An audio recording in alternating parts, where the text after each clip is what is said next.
This is my project on East Asia and how three countries have similar and different buildings. Well, let's talk about China.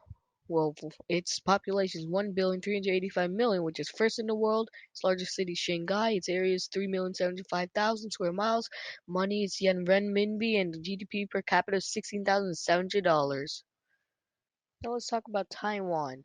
Well, its population is 23.5 million. Its largest city is New Taipei City. Its area is 36,000 square miles. Its currency is the New Taiwan dollar, and GDP per capita is $50,000 or 500. Last but not least, Japan. Its population is 126 million, which is 10th in the world. Its largest city is Tokyo. Its area is 146,000 square miles. Its money is yen, and the GDP per capita is $42,000 and 900. Now let's talk about these countries' building styles. Well, what do you notice? They're all high rises. Now, why is that? Well, one, there is no space to build out. In Taiwan and Japan, these two countries have very limited space and they can't afford to lose any of its more precious space.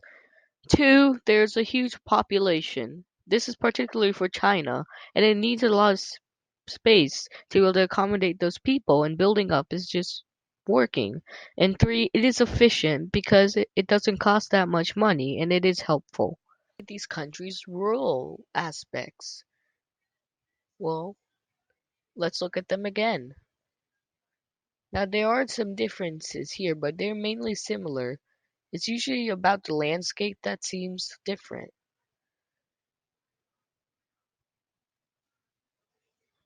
Now, on China, it looks like the houses are more grouped together, and it seems like people live together. In Taiwan, it looks like the house is more secluded in the forest.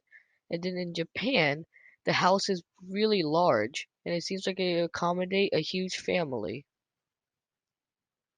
Now, what about skyscrapers? Well, they're just like that of most of the world.